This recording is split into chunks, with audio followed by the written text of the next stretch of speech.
Okay, we're going to do a review of all the managers in the hurling championship. We do have a couple of headmasters that are principals that are in the championship, so we thought how better to review them than go from A to F plus minus depending on how they get on. So we're going to do that. But first of all, we're brought to you by orgaretro.com. If you want to get 15% off a jersey like this Wexford one or any of the other ones, go to orgaretro.com, put in the promo code OurGame and you get 15% off. And just there's a lot of jerseys back in stock at the moment. You can see the likes of these Mayo ones here, that Carlow one, and some of the Dublin ones as well. Lots of good jerseys there. So have a look at orgaretro.com and put in that promo code OurGame. Michael Verney, where are we starting? Well, we've a lot of kind of headmasters, and you're kind of thinking guys maybe that have been in the managerial game a long time, but someone like Shane O'Neill was only like a rookie at inter-county level. And I think he's probably as good a starting point as any. Obviously, there was a good bit of kind of hoo-ha when Micheál Donoghue left last year in Galway and maybe left unexpectedly. They went for an outside man. I think on the whole they had a pretty good year. They would have been obviously they should have a Leinster title. They should have been bringing back a Leinster title to the West, obviously, and they probably let that league kind of go in the Leinster final. But they put up a good show against Tip, albeit maybe against 14 men, and put up a good show against Limerick. So I think Shane O'Neill's a good starting point. Yeah. I mean, I came in with the highest of expectations because I was very impressed with what I did with Napiershik. But I'd have to say, playing with a sweeper, I think, was a big fatal flaw in this season.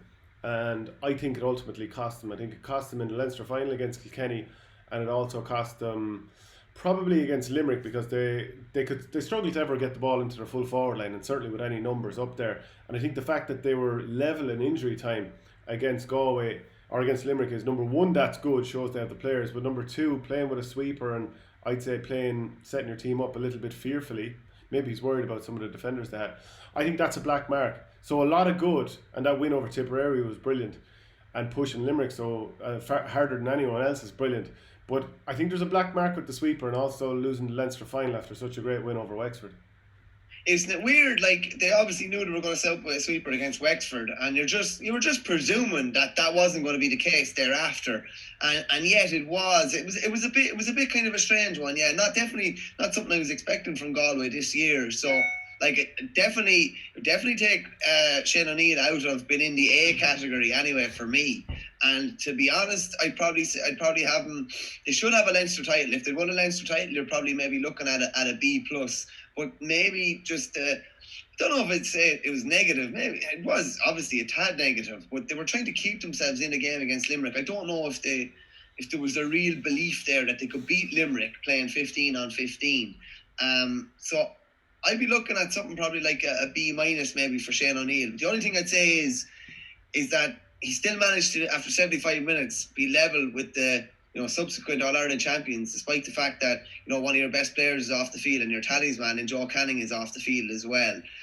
So like but it's just hard to, with the sweeper thing, it's just hard to, you just think maybe if Galway just went for it, maybe they would have been in an All-Ireland final. Who knows? But they didn't go for it. So there's kind of question marks now. They didn't win the Leinster title. They didn't have that backup that maybe they should have had at the end of the year. A title in the bank. Shane O'Neill's first year, we got a Leinster title. We're going to build for next year.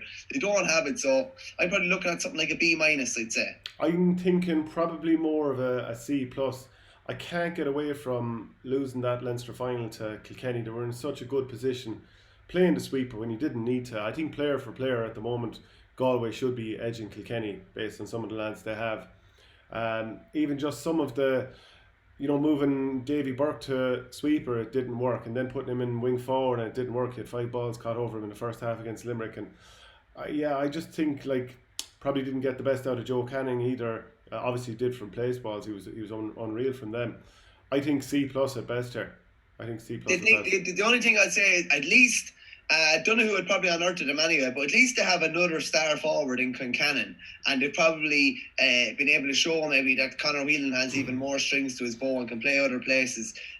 But we were who played up to a really, really high level? Probably Dahi Burke, Brian Cloncannon, Conor Whelan. Other guys kind of flitted in and out, so it's not as if he had 8 to 10 lads playing really, really well consistently throughout the game. So I'd say that's accurate enough. I'd say C plus, B minus for me. I'm going to stick with the B minus. I still think they were very, very competitive with the All Ireland champions. Yeah, considering how the goalkeeping situation went and he oversaw that, I think that's another black mark as well. So I think, can we agreeing on C plus? When you put, I don't necessarily think we have to agree on a grade. Oh no, I think we have to. We have to nail it down here. See, I think B minus is nearly in a way because a minus makes it look more negative than a C. No, you just want to be everyone's friend. You just want to be everyone's friend and you're going to give a B minus at worst to everybody. I am definitely not. Okay, well, man up here, they should have won Leinster and they set the team up wrong. They should have. If they'd won Leinster, they'd probably be a solid B. They didn't, and they were, I suppose, maybe when you're looking at it, they didn't have enough players playing well enough for the talent that they have. Yeah. So we'll agree on a C plus. Okay, good man yourself. Fair play to you. A touch of class there. We'll jump on to Eddie Brennan and Laois. Now, they were beaten heavily by Dublin, and Dublin very much atoned for that game last year. So it was 231 to 23 points. I think they struggled to get their key men into the game. Then they played Clare. They were miles behind. David McInerney gets sent off, and then they almost get a heroic come from behind win. So heel of the hunt, Eddie Brennan. They were a good bit behind Clare, obviously, when the sending off occurred. They also lost Ross King early. Their captain didn't start in Patrick Purcell. I think they improved immensely from the Dublin game to the Clare game. They were obviously it was a bit of a non-contest with Dublin. Like, they weren't really in that game. They never really looked like winning that game. Dublin always had them at arm's length. Compare that to the year before as well. If you're giving a Brennan a rating for the year before, I'm sure it would be very high. But like, you're looking at, realistically, they played 2 games, lost one of them heavily. Lost to a team with 14 men, albeit very, very competitive, and could have got a result out of that game. So to me, you're probably looking at a low C, I would say, probably a C minus. Obviously, there was no way in hell that you were going to suggest the grade for the man who's now coaching your club team. And don't think I'm not aware of that. I'm 100% aware of that. Look, it's an F for Eddie. You're done. You're out. No, I'm only joking. Now, they only had one competitive win this year, and that was the game against Carlow in the league. Bit of a must-win game. So that does count for something, because you need Division 1A or 1B hurling again next year. So that's leaving them in an okay place. Obviously, there was no relegation, so they're still in Leinster. I think I agree with you here. It's probably a C. The fact that they almost pushed Clare to beating them, and considering like Clare overall showed us a bit more this year and beat Wexford and what have you, I think in relative terms you can go with C. So if we're looking along the lines of there's C minus, C and C plus, I'm going to go with C. Yeah, I think the form of the Clare game worked out well. Despite Clare being down to 14, at least they went and beat Wexford convincingly the week after, and were competitive against Waterford despite Tony Kelly being on one leg. So I go with a C for that. Okay, Davy Fitz then.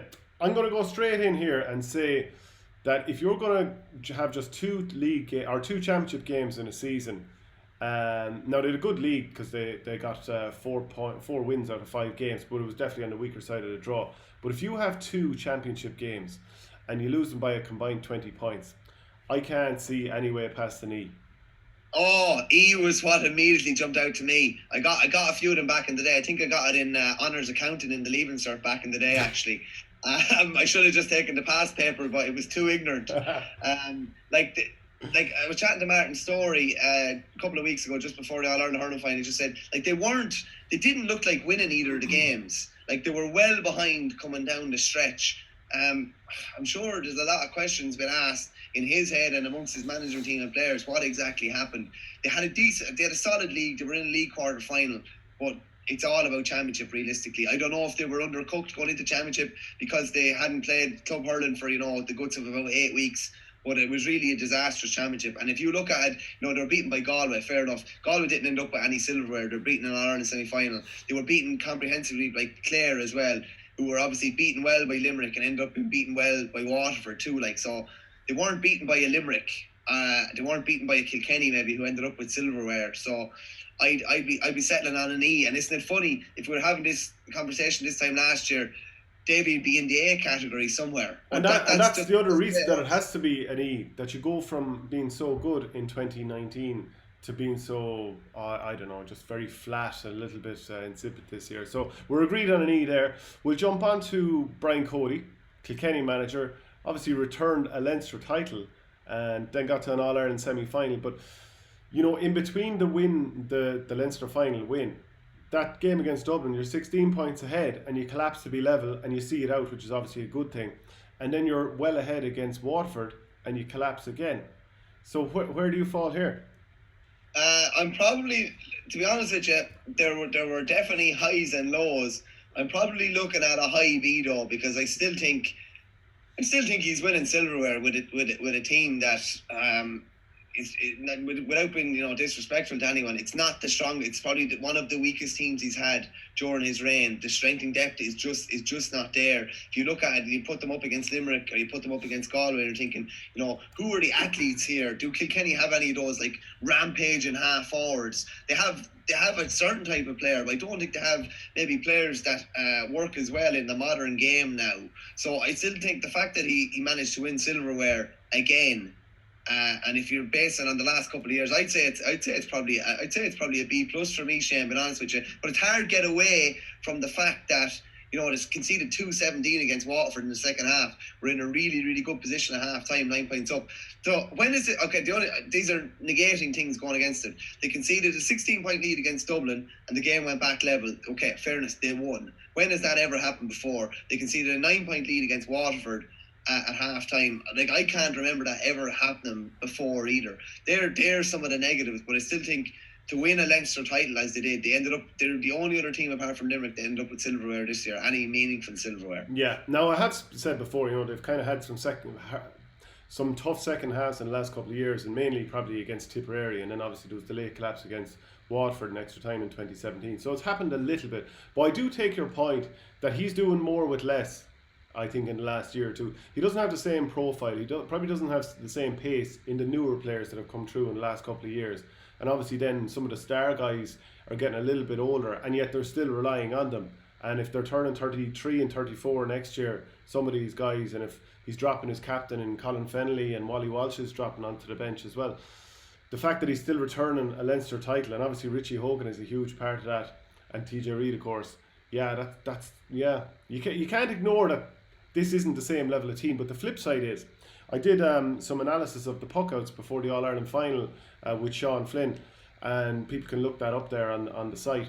But he was talking about basically how disastrous Kilkenny were in the puckouts. Those are my words, not his. But how tactically unadept that they are, or inept they are at using their own puck out. And in the modern game, when you've 80 chances to set up for something in the game in terms of the puck outs going both ways, what else do you have 80 chances? So if you don't sort that out, that's a huge oversight. I'd be inclined to go with just a flat B. I wouldn't go B plus, because I do think there are times when you're thinking Kilkenny are doing brainless stuff here. They're just letting the ball fly, and they don't have Martin Comerford and obviously they have TJ Reid, but they don't have him plus Henry Shefflin plus Owen Larkin plus all these guys that can actually sort of go really well in those sort of scenarios. So I think B just on the basis of winning a Leinster title, but it could be less if they hadn't actually to see that game out.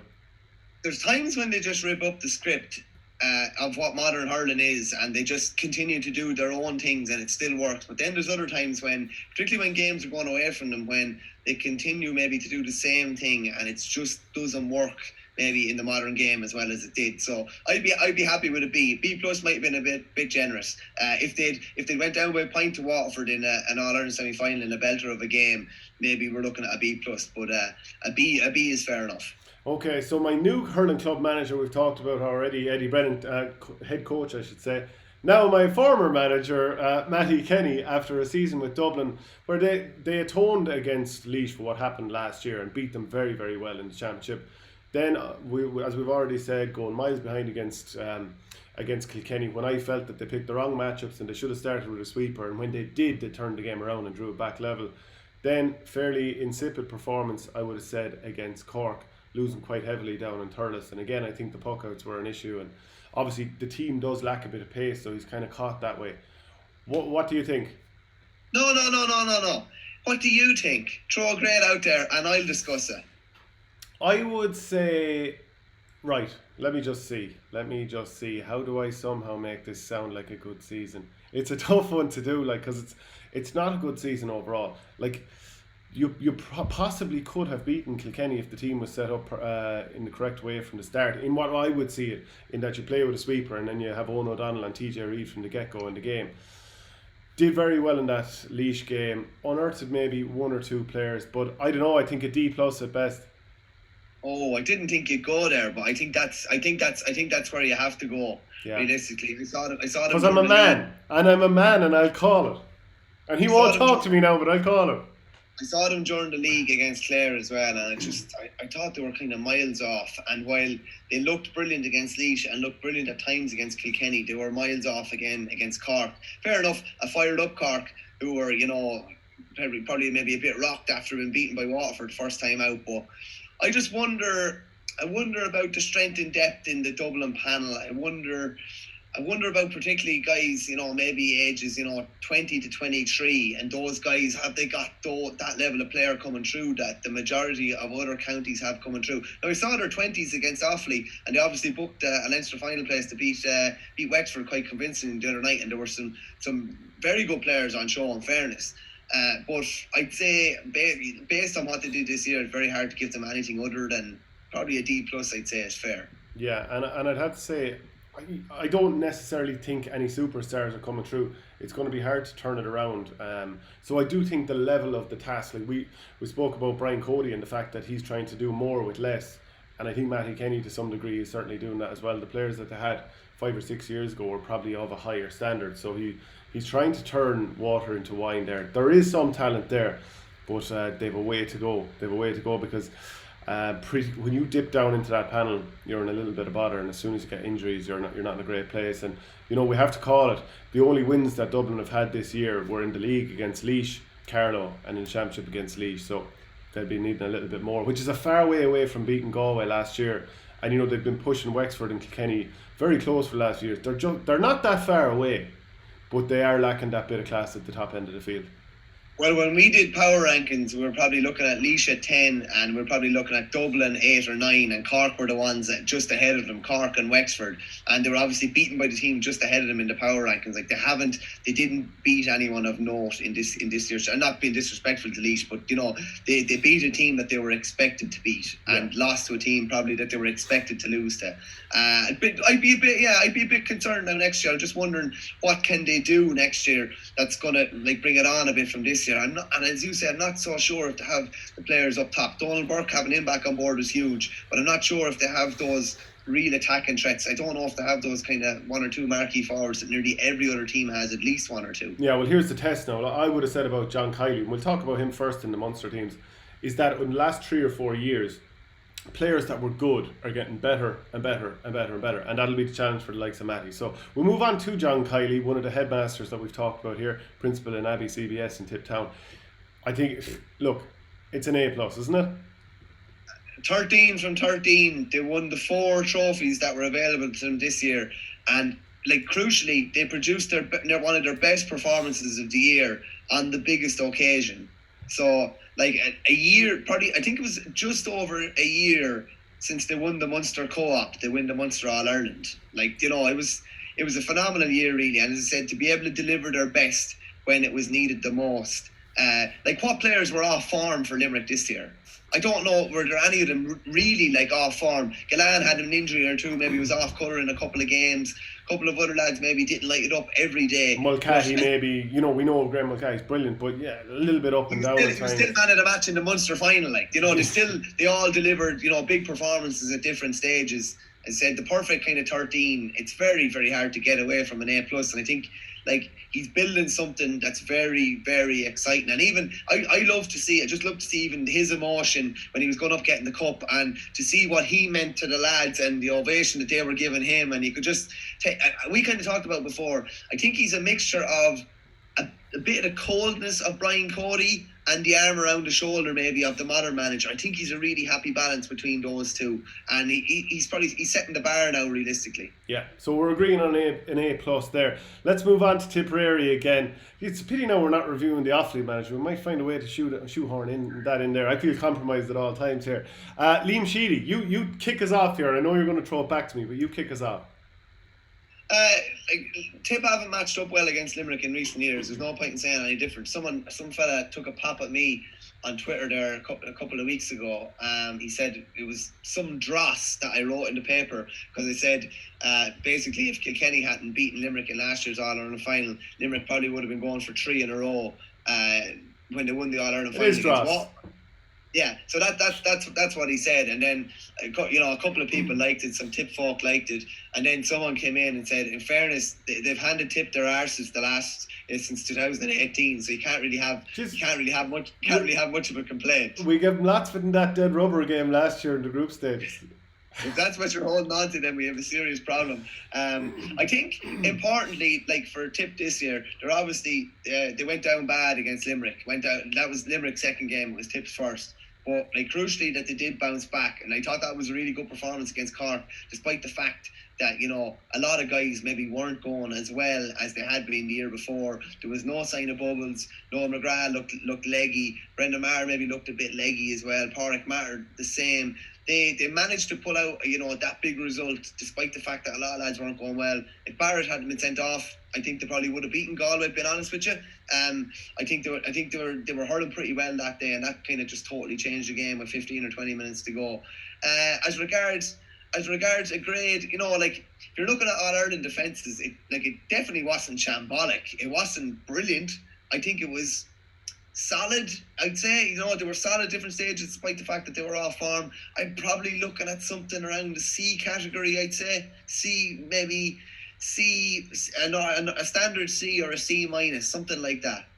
Yeah, probably C minus, if we're being honest here. Some of the players they have are generational. Now you could say some of them are heading towards the stage of being past their best, or are past their best. Were enough new players brought through? Were some lads played in the same positions and yet again not performing in them? Did Tipperary manage the situation correctly against Tipperary or against Galway when Cahill Barrett's on a yellow card and he's such an abrasive player? Are you as well off moving him into as a sweeper role? And maybe some of the other lads who can't cover the ground so well in one-on-one situations, do they need to be taken out of the game? So, and maybe a bit of an over-reliance on the old guard, a little bit too much. I mean, Tipperary have won the under-20 and under-21s in the last couple of years, and obviously a lot of those players, the minor All-Ireland beforehand. It's a tough balance when you don't really have the sort of few months of games leading into the season. Can we throw these lads in for the championship? I think Tipperary are going to be forced to now, whether they like it or not. But while you might be able to pick out bigger stars of underage coming through in other counties, Tipperary should have a better spread of young players than anybody because of the underage success that I've just talked about. I mean, that would just stand to reason. So I think there's probably an over-reliance on the older players, getting hammered again by Limerick. Good performance against Cork, but I mean, that's kind of what you expect against Cork these days. I don't know, I think a C minus at best. I think a C minus is fair. The Barrett thing is really that was the season changer for me. Really. Well, I didn't understand the selection policy against Limerick. I mean, everyone in the county went what when they saw the team named, and there was an awful lot of players that were exposed badly. And then obviously this is sound pro Bursley, but Dan McCormick not being started just made no sense to me. Maybe there was stuff going on that we don't know about, an injury or something like that. But for me as a Tipperary person, I looked at a lot of plenty of the selections this year and said, I'm not sure about that. So I think Tipperary certainly underperformed in a big way. And I know there's the Noel and John McGrath that they played 11 weeks in a row in the club, and maybe that's why they looked a little bit tired, jaded this year. But for the most part, every county team, their players were playing club to some degree. So it's not much of an excuse to me.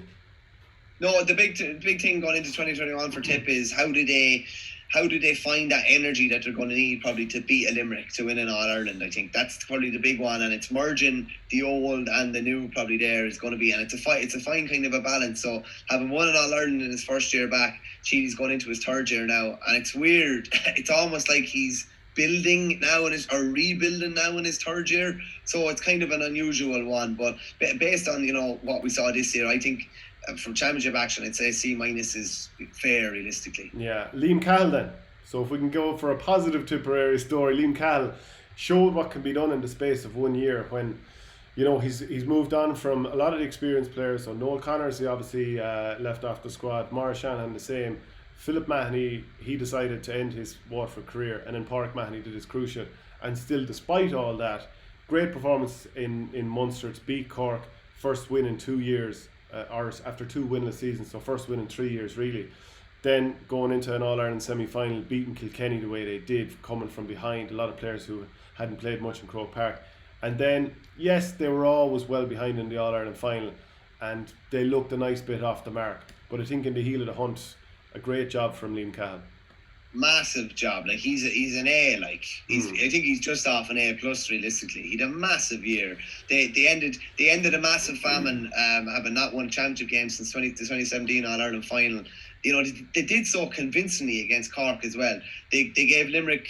Realistically, they gave Limerick the best game of the year probably in the Munster final. Really put up to them. You couldn't have seen that the year before when they were beating 20 points down in Walsh Park. If you're looking at a graph of where a team came and where they finished the year, you're looking at Waterford are by far the biggest movers this year. I think just even the attitude change that there seems to be in Waterford now as a result of him coming in and whatever he's done behind the scenes and the fitness work that they've done, and even at the way they're playing an exciting way, they're playing a real heads up kind of a way.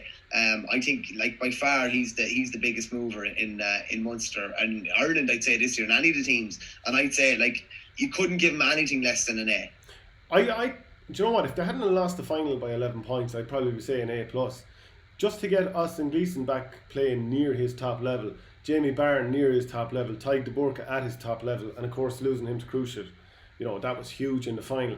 To bring out those performances from Jack Fagan, obviously the Munster and All-Ireland final didn't really go for him. Caleb Lyons, to bring him up to that level, again the All-Ireland final didn't really go for him. But he got a lot of players up to a really, really good level, brought Desi Hutchinson in and got him hitting the ground running. And obviously he's fortunate in some ways that he's actually available this year because no other manager had him before. But I think overall there's a newfound resilience in this team. He's infused them with a bit of steel. I think an A, a flat A, not far off an A plus, but I don't think you can give an A plus when you lose an All Ireland by 11 points. No, and there's massive excitement going into next year now with them. They're a load. None of them had really experienced that. Not none of them. A good handful of them hadn't experienced that All Ireland. They probably didn't realise from the Munster final. They were probably gave it to Limerick a bit more. Maybe Limerick were a bit off colour, but they realise what Limerick are all about in the All Ireland final. They probably realise now where they have to get to for next year. But all in all, a brilliant year. If you gave them that at the start of the year, it would have taken their hand off for it, no doubt about it. So just a couple of managers left. Kieran Kingston of Cork. So first season back into it. Just to quickly look at the league performances before we go on to championship. They had 5 games, won 2, lost 3. Went into the championship, lost to Waterford the first day out when a lot of people were tipping them as favourites. Not I'll add into that. And then of course beaten by Tipperary in the qualifiers after a pretty good performance against Dublin where they won in Thurles. What way are you leaning for Kieran Kingston here? I won't lie, I'm leaning pretty low to be honest with you. They didn't front up against Waterford at all.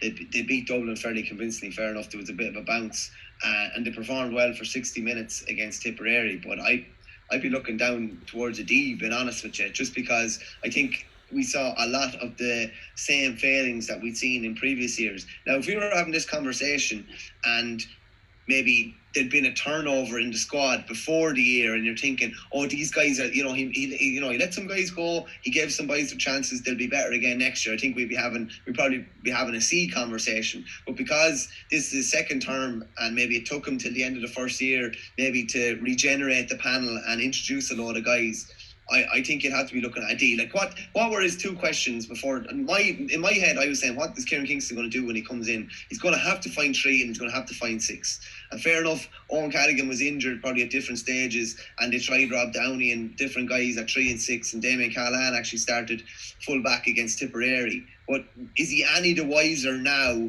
going into 2021 about who's playing fullback and centre back? I don't know if he is. And to not have that question answered at the end of year one does have to be a worry for Cork people going into next season. I struggle, like, if we're giving an E to Davy Fitz here, I know that Cork got a victory, but did they perform any better? Are they further down the line, as you've talked about there? I agree with you, they're not. I actually don't think I can give them more than an E.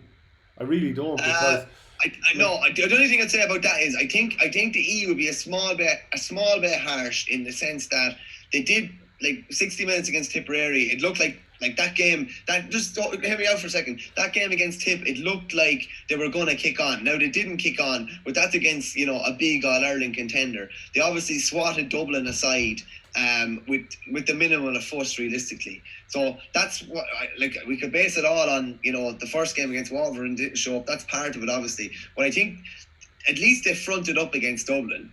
They fronted up against Dublin and delivered a performance. It's not as if this season was a complete no-show. So I can't go down in the E category. I think they scraped a pass. In my head, they scraped a pass. But there's some players there that you're just wondering, how are they not getting performances out of these lads? And you can say, well, some of them, John Myler didn't get a performance out, but he got them to an All-Ireland semi-final, very close. Kieran Kingston got them to an All-Ireland semi-final the year before that. And a few of the guys that he's after letting go are like late 20s, should be in the prime of their career. I think Aidan Walsh might be just turning 30, again should be in the prime of his career. A lot of players out in the field, is he getting the most out of them? And like, some of that does fall on the manager. And the game against Tipperary should have beaten them by 15 points. It was just Tipperary kept letting them back into the game. And you might say that's a one-eyed look at it, or you're being harsh on them or whatever. But I didn't think that they played well in any way, shape or form. They just somehow got a goal in the first half that allowed them to stay in the game, and Tipperary were hitting these wild shots from distance. And then they had the second half there for them because they had the wind, and they just kind of didn't collapse, but like, they just had there was no inkling that they were going to take over this game. I think they're an E. If you want to go for a D, we can take a D, but my feeling is more leaning towards an E, because what's going on with Cork?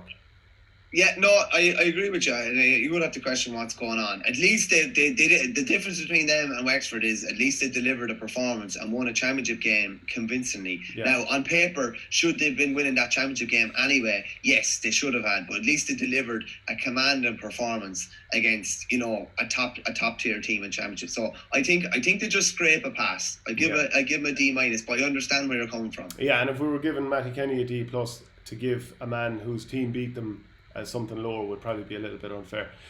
Then the final one we've come to is Brian Lohan. So if you go into if you think about it, they had the worst possible lead into a championship, having to do it without the likes of John Conlon, Colin Galvin, Ian Galvin, Peter Duggan, and there's somebody else I'm not thinking of off the top of my head.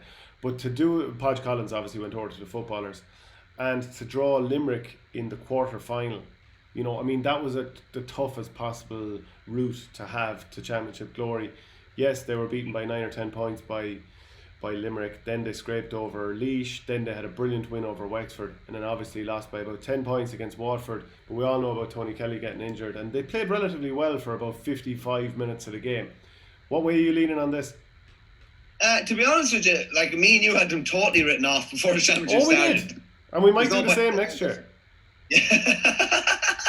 They'll be glad to hear. I think when you're looking at a rookie manager, the COVID year that we had, the amount of guys that were missing, you're kind of thinking, how can they salvage something from this season? And when you're looking, maybe after the hour mark in the Laois game, you're kind of wondering, like, this is going to be an absolute disaster for Clare. But in fairness to them, they got over Laois. They delivered their best performance. Well, I don't even know if the Wexford game was their best performance of the year. They played very well against Limerick. In hindsight, looking back on it, you could say they relied on Tony Kelly, but they still kept very competitive with Limerick as well. And they were competitive at different stages against Waterford. Probably, playing 3 or 4 weeks in a row probably didn't help them going into that Waterford game. I tell you what, for what I thought was going to happen and what did actually happen, I'd probably be looking at Brian Lohan in the B category here, being honest with you. You're not on your own, my man. You're not on your own. Yeah, do you know, in fairness, what did I think was going to happen this year? I thought Clare would probably lose their 2 championship games. If they hadn't drawn Laois, I probably thought they would have lost their 2 championship games. They didn't, and they beat Wexford, a team that were provincial champions the year before, and beat them really convincingly. And what did Brian Lohan do? He got the best out of one of the best hurlers of this generation.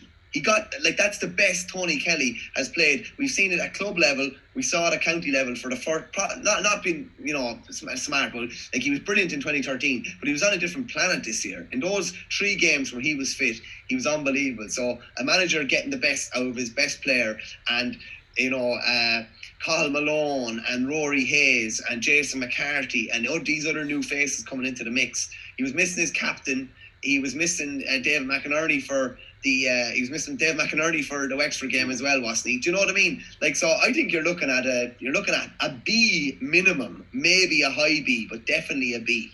I'd go with a B here, because at the same time they did lose the game to Limerick 123 to 36 points, so it is a 10-point loss. And then if you jump further down the line to the Waterford game, they lost by 9 points. So you can't really go all the way up as far as a B plus. I'd be happy to give a B minus here. I think he did, again, coming back to that doing more with less, I think you'd have to say he's had a very good season overall. And whether it's because Tony Kelly was just on fire, or because he found a way to get Tony Kelly on fire, that's up to yourself. But I think he's probably got a good few, 2 or 3 average enough players on the team, and to still do what he did with them, I think overall B minus. I'd be happy with that. I think that's why he deserves a bit more, being honest with you. When we're looking at what he had on paper, maybe compared to other teams, and you're thinking they're going to really, really struggle here. And I know while you're saying they were beaten 10 points by Limerick, they were very, very competitive for long stages. Did anyone think, were they level at half time? Was it 15 points apiece, I think, at half time? Nobody would have predicted that they would have been able to keep it into them for that long even. And even going into the last quarter, they were still very competitive with them. So I think for what he had this year and all the mitigating circumstances that happened throughout the year and who he was missing and his first season and everything, I think he deserves a B. I genuinely do. I think he deserves a B, to be honest with you. One final point where I go with a B minus. So Waterford got to the All-Ireland final in 2017, and in the meantime they lost every single game, including the All-Ireland final in 2017. That's 9 games they lost. If you look at what Clare had done in the meantime, they got into an All-Ireland semi-final replay in 2018, and then last year both Waterford and Clare were pretty poor, but Clare beat Waterford down in Walsh Park. So to then go and lose by 9 points to them, I know there was an injury to Tony Kelly. Can you really give a B to someone losing by 9 points against a team that had been much poorer in the previous 2 seasons? I don't think so. I understand where you're coming from. I think there was probably a mixture of fatigue and the injury to Tony Kelly at that stage. The fatigue, there was probably very little the manager could do about that, just given their schedule. I actually think you're being harsh on him. I genuinely do. I thought considering all the factors involved, no manager was handicapped more this year than Brian Lohan. And I think he Clare went in the face of everything that was going wrong. Despite all of that, I still think had a positive season. I think he did. I couldn't have a minus in. I couldn't have a minus in his grade. I think he deserves a B. Okay, we'll go with B. I'll give you the casting vote on that one. No problem there. Okay, Jane Stapleton gives positive vibe to Clare. Yeah, I'm a changed man. Do you know what? They've given some great moments this year. You have to give them a bit of credit, and Brian Lohan has obviously a lot to do with that. Right, so that's it. We've rated all the managers. Let us know if you think we're off our rocker, if you agree, whatever it might be. And don't forget to orgaretro.com. Go there if you want to get a jersey like this beautiful Wexford one, or any of the other ones there. There's loads of brilliant jerseys. Put in the promo code OurGame and you'll get 15% off. Thanks very much, Michael. Cheers, Shane.